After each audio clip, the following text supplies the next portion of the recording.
Είμαστε τέλη Νοεμβρίου και σήμερα θα σας δείξω το χώρο που διαμορφώνεται για τη μετεγκατάσταση του ιστορικού Καζίνου Μον Παρνές της Πάρνηθας και όχι μόνο, εδώ στη Λεωφόρο Κηφισίας και Λεωφόρο Σπύρου Λούη, δίπλα στο Golden Hall, κοντά στο Ολυμπιακό Στάδιο στο Μαρούσι.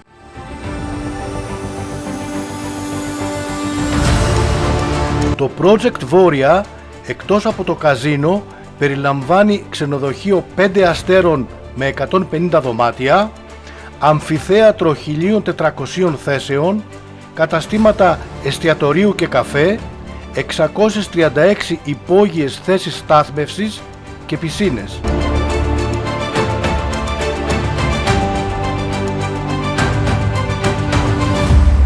Σχεδόν το 80% της συνολικής έκτασης των 50.000 τετραγωνικών μέτρων, 50 στρέμματα, θα είναι ελεύθεροι χώροι και κήποι. Βάσει των όσων έχουν ανακοινωθεί, γύρω στα 17 στρέμματα θα αξιοποιηθούν ως χώρος πρασίνου και τα 25 από τα συνολικά 50 στρέμματα του οικοπαίδου παραχωρούνται στο Δήμο Αμαρουσίου για κοινόχρηστους χώρους αναψυχής.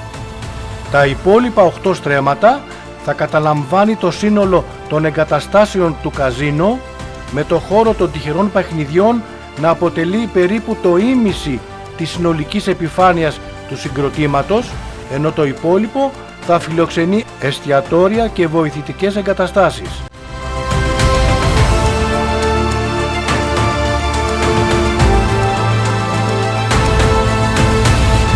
Σημαντικές κυκλοφοριακές παρεμβάσεις, χρηματοδοτούμενες από το φορέα της επένδυσης, θα βελτιώσουν σημαντικά τη ροή της κυκλοφορίας στις παρακείμενες λεωφόρους και οδούς προς όφελος των κατοίκων και των διερχόμενων οδηγών.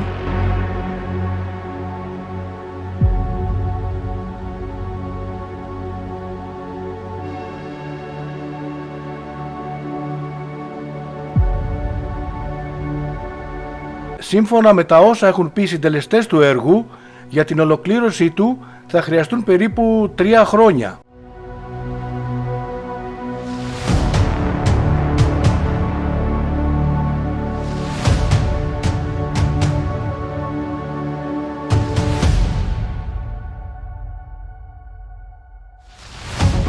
Το όλο έργο θα απασχολεί 2.000 εργαζομένους, 1.000 ήδη υφιστάμενους υπαλλήλους από το καζίνο της Πάρνηθας και άλλες 1.000 νέες θέσεις εργασίας.